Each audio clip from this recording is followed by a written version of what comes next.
Assalamualaikum warahmatullahi wabarakatuh. Saya akan menjelaskan cara penggunaan kertas lakmus atau kertas pH tester ini.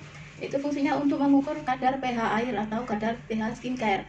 Nah, jadi pH yang disetujui oleh BPOM itu 5,5 sampai 7. Tidak boleh di bawah 5,5 atau di atas 7.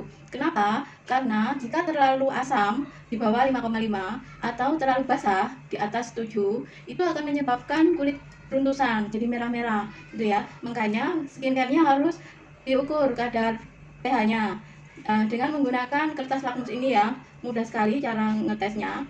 Apabila terlalu asam kadar skincare-nya, kita bisa gunakan TEA. TEA itu fungsinya untuk menaikkan kadar pH. Nah, jadi TEA fungsinya untuk menaikkan kadar pH. Apabila kadar airnya terlalu basah, jadi di atas 7, kita bisa turunkan dengan menggunakan citric acid atau citrun supaya tetap di pH normal, yaitu 5,5 sampai 7. Contoh di sini ada air ya, air adonan yang bisa air keran atau air yang sudah jadi adonan skincare ya. Kalau kita buat skincare, adonannya itu bisa dites kadar pH-nya. Nah, ini kita ambil 1 lembar kertas lakmus, kita akan tes pH dari air atau pH dari skincare yang kalian buat. Jadi tinggal dimasukkan, dicelupkan. Nah, kemudian tunggu beberapa saat sampai kertas ini berubah warna. Nah, ini kita lihat warnanya berubah menjadi agak kehijauan ya, agak kehijauan. Kita tunggu beberapa saat. Nah, kita akan lihat kertas ini di angka yang mana. Nah, ini yang tadi kita celupkan, dia di angka 9. Hijau kan, dia kertasnya berubah jadi hijau. Nah, ini berarti di angka 9. Di angka 9 ini ya. Otomatis kadarnya tinggi, lebih dari 7 kan, dia 9. Kita harus turunkan pH-nya sampai ke 7 atau ke 5 bisa menggunakan citric acid. Nah, ini citric acid. Citric acidnya kita celupkan, kita masukkan ke dalam skincare yang kita buat ya. Kemudian kita aduk. Nanti setelah kita aduk, kita akan tes lagi kadar pH-nya ini sudah turun atau belum menggunakan kertas lakmus. Nah, ini sudah kita aduk rata. Sekarang kita tes lagi ya, apakah pH-nya sudah turun menggunakan kertas lakmus ya. Kita sobek, kita celupkan. Nah, tunggu beberapa saat sampai dia berubah warna.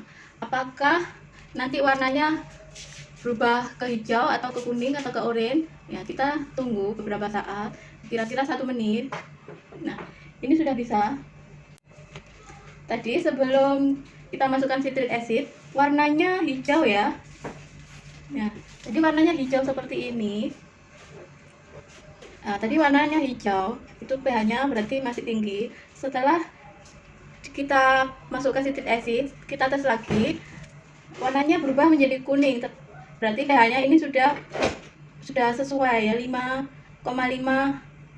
Nah, pH-nya sudah turun jadi 5,5 ya kan.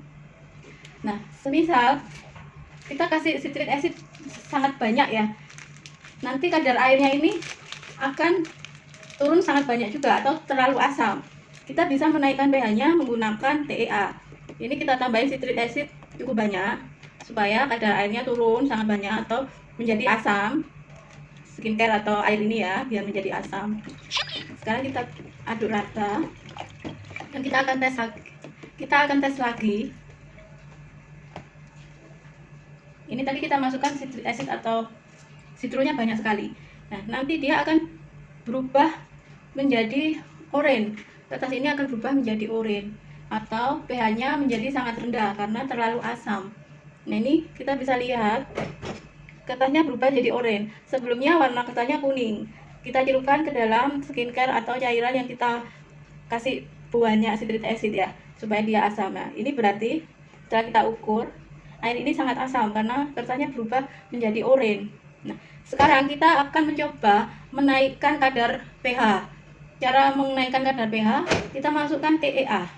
TEA untuk menaikkan kadar pH. Nah, kita aduk lagi ya. Sekarang kita akan tes dengan kertas lakmus. Nah, kita masukkan.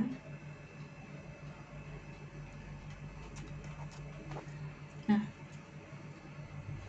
tadi terlalu asam kan, warnanya oranye. Setelah kita masukkan PEA, dia warnanya kembali menjadi kuning, berarti pH-nya dia sudah normal lagi. Atau kalau kita ukur, dia di angka 5, di angka 5 ini ya.